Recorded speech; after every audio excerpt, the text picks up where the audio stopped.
Hello, today is September 12, 2014. We are here at Pueblo High School. My name is Janelle Santa Maria, class of 2016. With me is Burney Starks, class of 1969, who will share with us his thoughts about high school and life.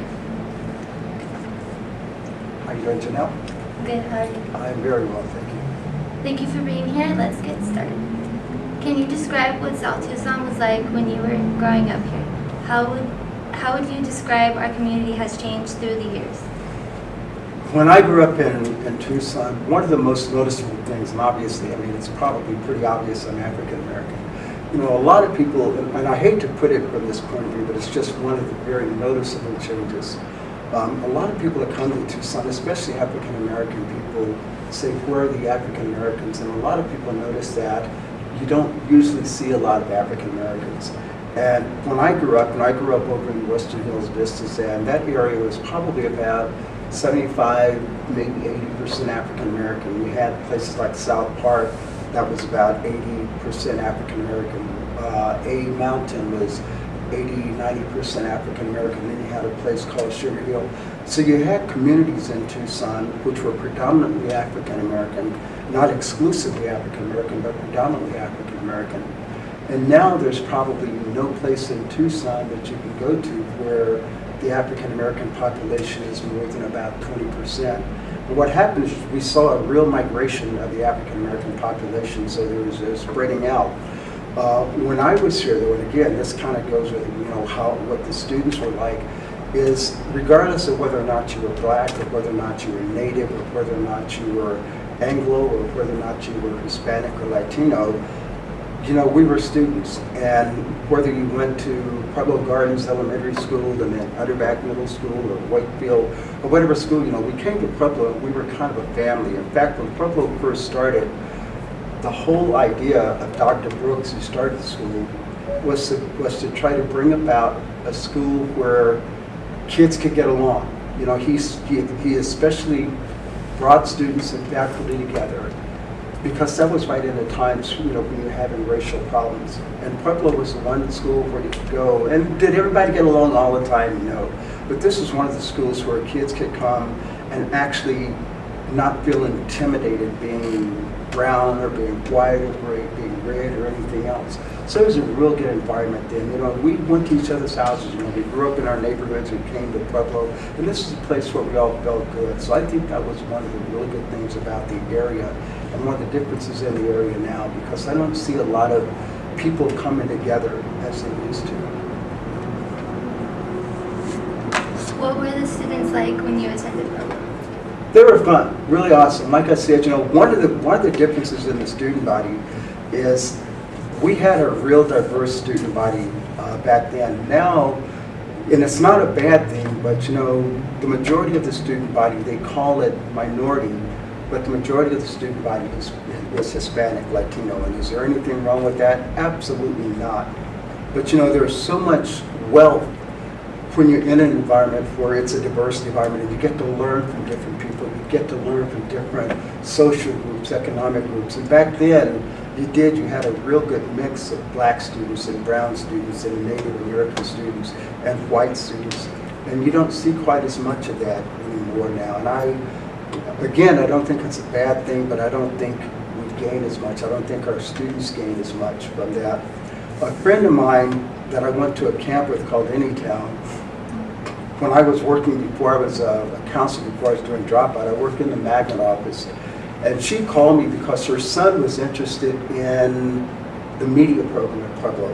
And so she called me and she said, well, Bernie, you know me, I'm not prejudiced, but my son wants to go to Pueblo. And I kind of knew what she was getting at, because we had a reputation, okay, those kids on the south side of town. So I said, the best thing to do is you and Ben and Bruce come over and you check out the school and see how you feel about it. And so they came by and visited. And she said, I really like it, and he loves it. So he was our first real magnet student. And this was a little Jewish kid that came over here. And what's the big deal about that? It's not a big deal, but now you get this kid coming over here to Pueblo, and he's hanging out. He loved the students here. So when they ask him, hey, what is that little thing on your head? And he has to explain to them that that's a yarmulke. So that's education that they don't get from any place else. They go out to eat pizza. What do you mean you don't like pepperoni? So then he gets to explain to him his culture and his religion. And we don't have enough of that. Anyway, like I said, that's a small thing, but those are the types of things that we get from a more diverse population. And I think that's, unfortunately, that's what the student body was like when I was here, and I think we miss that a lot now. I personally feel like there's a little bit more diversity this year. Like I noticed some. There is. Yeah. It really is. Yeah. It's like I think it's like starting all over again. Hopefully, so I hope there's more Good for you. diversity from. Go and recruit more students. In your opinion, what was the most important class you took at Pueblo and why? You know, I don't think that there was a most important class. When I was at Pueblo, I hated getting B's. I loved almost all my classes. There was only 2 teachers that I didn't get along with, that didn't get along with me. And when I'm talking to students today, the one thing I made clear to them is you can't put yourself in a position where you dislike a teacher or you dislike the class. So because you dislike that teacher, because you dislike that class, you're either not going to go or you're going to give the teacher a hard time. You got to understand that you're a student and you're here to learn. So that's the way I took all of my classes. And those 2 teachers that didn't like me, and I knew this, I never gave them a hard time. But both of those teachers gave me B's when I should have gotten an A. And that was their way of getting back at me. And you know what? I just kind of passed it off. Both of those semesters that those 2 teachers gave me B's, that was the only B that I got for those semesters. Okay? And I think I know why we had a conflict. I'm not willing to say it. But you know what I said? I have to go on about living my life.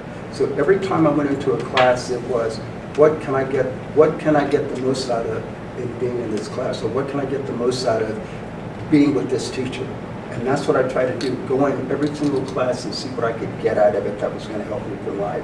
And I'd say just about every class I had, that's what it was.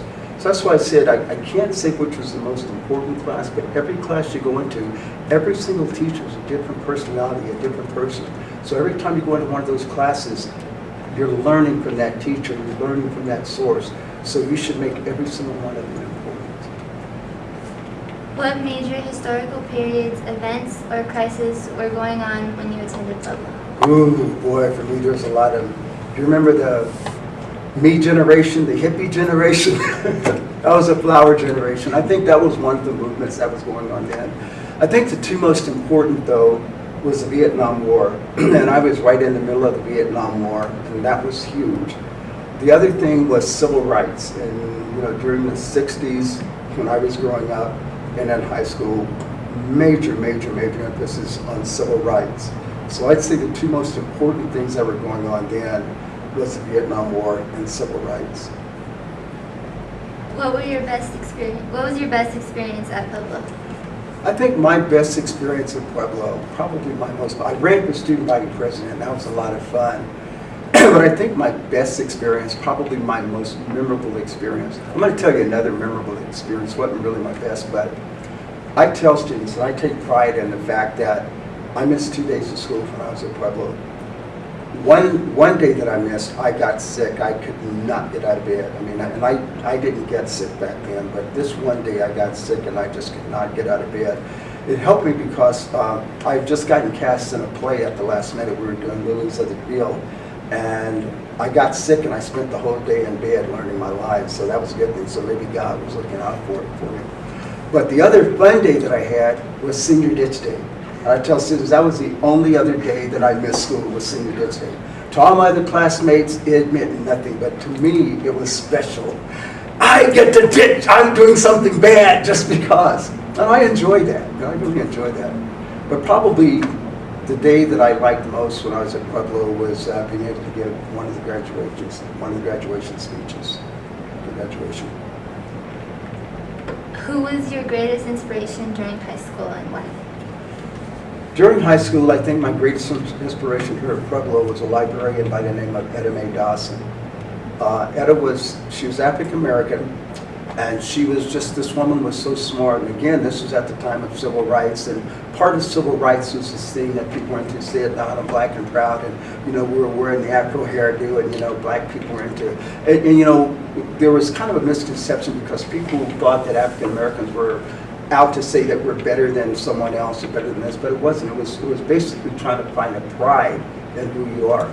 So a lot of the students didn't particularly like, well, I don't know if I should say like, but you know, they had a problem with Miss Dawson because Miss Dawson was very, very, very well spoken, and she didn't get into all the slang and stuff like that. So one of the things that I found out about Ms. Dawson was this lady she was a wealth of history, not general history, but especially African American history. And I learned so much from her. And you know, when she was in the library, she'd say, well, now you need to be quiet, and you need to go and pick up a book. And she was like that. And this woman was just such a gem for anybody, not just the African American students, but for anyone. She was just an absolute gem at Pueblo High School. So she was one of my great inspirations here. And I guess my other biggest inspirations, quite frankly, were my parents. You know, they were always focused on school. They both got 10th grade educations. And I used to get so upset with my father. There were times when I thought I hated this man because I wanted to work. And he would never let me work. I could work during the summer, but he would never let me work during school. And his thing was, as long as I can keep a roof over your head, as long as I can keep clothes on your back, as long as I can keep food in your belly, your job is to go to school. And even though I liked school when I did that, I never understood that. And then when I finally graduated and went to the University of Arizona, and I graduated number 10 in my class, then I understood what the benefit was of him doing that and him making that sacrifice and pushing me to do the best. So I'd say my parents were great influences on me, inspirations also. Who would you say is your inspiration today? My kids. I have 5 wonderful youngins, and you know, they, from the time that they were born, the inspiration has always been, you know, you got to step up your game, you got to do this, you got to do that. I mean, and I'm not the best person in the world, Lord knows that. But a lot of times, you know, even when you think you want to do some things that are kind of a little bit silly, you think about, what would this look like to my kids? And you know, so the inspiration is being there for your kids and for your family. And like I said, I look at the type of kids that my wife and I have raised, and are they the best kids, the most perfect kids? Absolutely not. But they're awesome. They're really, really awesome kids, and those are my inspirations more today. How do you feel about the mascot change at Pueblo? You know, I'm not personally as committed to it as a lot of people are, but I am committed to it. You know, this is something we grew up with, and like I said, I grew up in Pueblo and I grew up with this, and we loved Wally War. You know, that was our mascot, and when the district and people decided to change that, it hurt us. It really bothered us a lot, especially because we didn't understand the full ramifications. Well, it's offensive to some people, but how offensive was it? So even though it didn't bother me a lot, I think it bothered a lot of Warriors, and I think we feel bad about that. Now, I didn't really care that much for the big, fat Wally Warriors, so I think that was okay to change. But you know, when they had the really buff, you know, Native American with the books and all that, I have no idea why they changed that. So I would say I'd love to see us go back to being the Warriors, the real Warriors. What was the most difficult part about high school when you were in school? Good question. The most difficult part about high school when I was here. Let me ask you a question. What time do you have to be at school? 7:30. How do you feel about being in school that early? A little bit. I don't like it, but it's hard. This is what I tell students. I have no sympathy for you. When I was in school, we were on split sessions because the school was so big. So that meant that we had to be here before 6 o'clock in the morning. So we would be at school from like 6 o'clock to 12 or 1 o'clock or something like that. And then the second session of students would come in, and then they'd be at school until 3 o'clock or 4 o'clock. So, like I said, I don't feel sorry for students having to be at 7:30. But that was one of the most difficult things for me because I'm not a morning person. Even though I spent 20 years in the Army, I've never liked getting up early. I still don't like getting up early. I will never like getting up early. But I did it, you know, and I had to be here at 6 o'clock. So a typical day for me might be getting to school at 6 o'clock in the morning. When school was out, I knew that I had football practice or track practice or either band or drama or something like that. So I wasn't going to be able to go home, get my work done, and come back. So I'd go to the library, get all my homework done, go out to football practice or track or whatever it was. And then after that, if I was in a play, drama rehearsals and band rehearsals didn't usually start until 6 o'clock in the evening. So there were days when I would leave my house at 5:30 in the morning, and I literally would not get back to my house till 9:30 at night from being at school. So those were the hardest times and the most difficult things about being at school then. You are an actor, right? Mm-hmm. So what movie or play do you think every human being should see? Movies, I think probably two most inspirational movies to me, and I think the reason they're inspiration is because they evoke emotions, and I think emotions are very important. I don't cry. I'm, one of those macho guys, you're not supposed to cry. But there's a movie called Brian's Song, which is a football movie, and it talks about friendships, it talks about commitments to a friend, it talks about commitments to what you want to do. It's about two football players, Brian Piccolo and Gail Sayers, and it shows how Brian Piccolo motivated Gail Sayers, who had terrible injuries. And this guy, Brian Piccolo, who was supposed to be the second string fullback, he said, you know what? I'm not going to be good unless you're good. So I don't want to step into this position unless I know I'm going against the best. So he pushed Gail Sayers to be the best. And as it turned out, Brian Piccolo ended up dying of cancer. But the bond between these two athletes, I get emotional now even when I think about it. But that's just a real nice movie about friendships, about bonds, and about things that we should do for others and not just for ourselves. The other movie is an old movie called Imitation of Life. And this is a movie that's about a young African-American girl that grew up. She was biracial, so she looked like she was white. And she would, back then we call that passing, that you get past you being black when you really weren't. And her mother was always trying to get close to her, but as she got older, she kept wanting to be white and live in the white world. And it wasn't happening. She was kind of walking on this fence. And it just takes an emotional roller coaster watching this woman who loves her daughter. And the message from that film is, you really, really, really have to be in touch with who you are and what you are. Sometimes it's a struggle, sometimes it's a problem, but you really have to get in touch with that. Don't try to work away from it. Don't put it down, but you embrace it. Doesn't mean that you put anyone else down, but you embrace who you are, what you are, and you live with that, and you try to make the best out of it. So that's why that's been a very emotional film for me. And as far as the play, my favorite play is The Wiz, and everybody should see that just because it's fun. So. What are some activities you like to do on your free time? I like to write. Hopefully when I retire, I'll be getting back into writing more. I love to sing. I totally enjoy singing. I'm out to karaoke all the time. So hopefully I'll get a chance to do more singing, especially with my group. I don't do this as much now. Hopefully I play chess, but a friend and I invented a circular chess game. So we're hoping that we'll get a chance to kind of get this thing marketed and get more into that. But basically singing and writing are the things that I like to do most during my free time, what little free time I have.